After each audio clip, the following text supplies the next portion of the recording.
일단 맨 처음에 하는 것이 회생절차 개시 신청서의 제출, 작성과 제출입니다.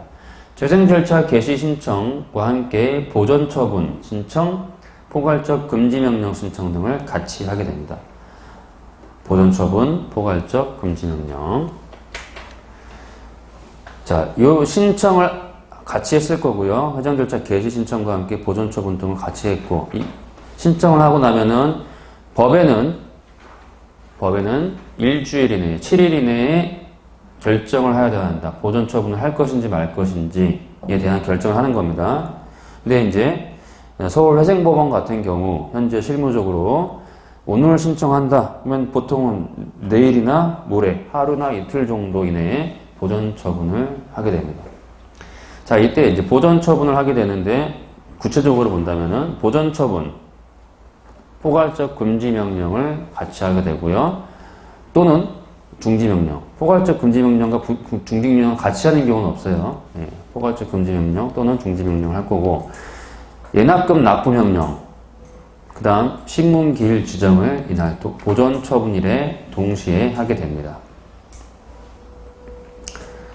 그래서 오늘 한 이틀 정도 보통 예상하시면 되고, 하루 걸리는 경우도 있습니다. 경우에 따라서는 오전에 신청했는데 오후에 보전처분하겠다라고 이렇게 연락이 오는 경우도 있어요. 자, 회생절차 지금 저희가 신청했는데 뭐 다음날 연락이 오거나 뭐 오후 연락이 바로 연락이 오기 때문에 우편으로 보내진 않습니다. 보전처분을 언제 하겠다. 저희가 소제기를 하면은 답변서 보내고 뭐 준비서는 보내고 다 우편으로 하잖아요. 자, 회생절차는 그렇지 않습니다. 신청을 하면은 전화가 옵니다. 바로 전화가 와서 보전처분 내일 할 테니까 뭐 대리인 그리고 대표자 같이 출석하시라고 이렇게 연락이 올 겁니다. 자, 긴급을 요하기 때문에 이렇게 이제 연락을 하고요. 자, 보전처분하고 나면은 방금 봤다시피 이러한 결정들, 예납금 납부명령하고 신문기일 지정을 한다고 그랬죠. 자, 보통은 지금 서울 일단 기준으로 말씀드리면은 일주일에서 열흘 정도 시간을 줍니다. 보전처분 이후에 신문기일까지 일주일에서 열흘 정도. 자, 여기 날짜 말씀드리는 거 이제 법에 물론 나와 있으면 제 법에는 얼마라고 말씀을 드릴 거고, 그렇지 않고 그냥 얘기하는 거는 실무적으로 뭐 어느 정도 걸립니다. 이거는 대부분이 전 서울회생법원을 기준으로 이제 말씀을 드릴 거예요.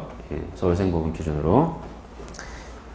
예, 가장 그래도 사건을 많이 처리하고 있고, 뭐 전국에서도 그렇고 저도 실무적으로도 또 서울에서 진행하는 경우들이 많다 보니까 서울 위주로 말씀드릴 거예요. 근데 이제 수원고등법원이 생기면서 수원 관할 사건이 전부 수원지방법원으로 가게 되면서 이제 서울 사건이 많이 줄었습니다. 현재는 올 3월부터인가요? 그게 개정이 됐었고, 그래서 수원고등법원 생긴 이후에는 사건이 서울회생법원의 사건이 수원으로 상당 부분 빠져나간 상태에 있긴 합니다만은 그래도 가장 현재까지는 많은 사건이 진행되고 있고요. 그래서 서울 쪽 위주로 말씀을 드릴 겁니다.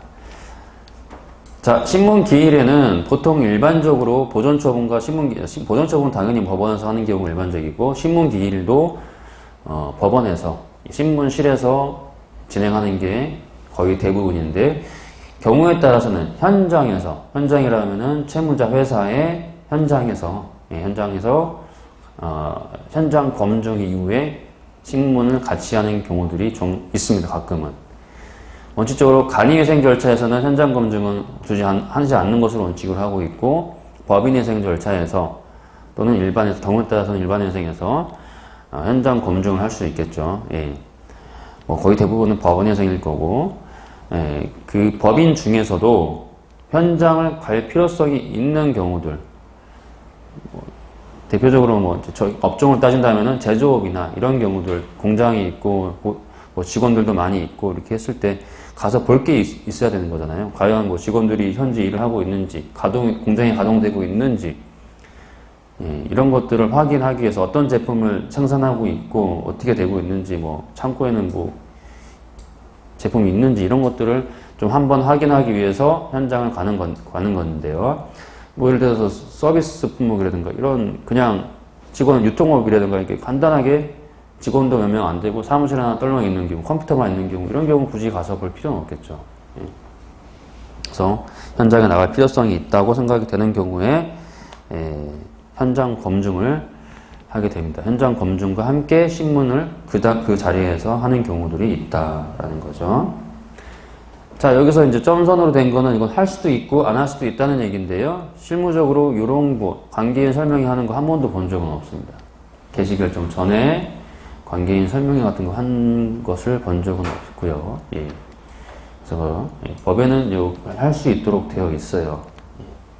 자, 그 다음에 신문까지 끝났어요. 보전 처분하고 신문까지 했습니다. 자, 그 다음에는 이제 게시를 할 건지 말 건지를 결정하는 겁니다. 물론 신문기일에서 추가적으로 보완이 요청되는 서류가 있다면은 보정명령을 그 자리에서 할 겁니다. 보정명령을 하고 또 보정명령에 따라서 서류가 들어오는 것들을 볼 거고요. 그래서 이제 그 신문에 대한 답변서 또 현장 검증 그리고 보완되는 서류 등을 보고서 이제 게시를 할 것인지 말 것인지를 결정을 합니다.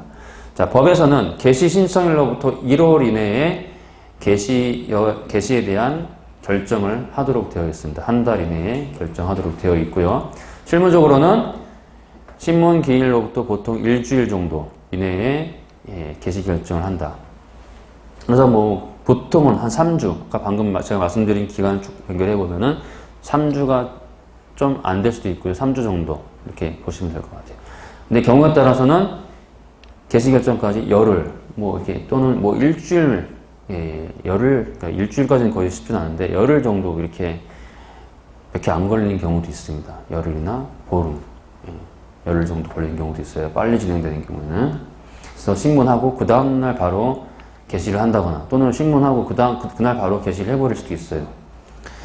드문 경우긴 합니다만은 그럴 수도 있다. 진행되는 경우도 있습니다. 이렇게.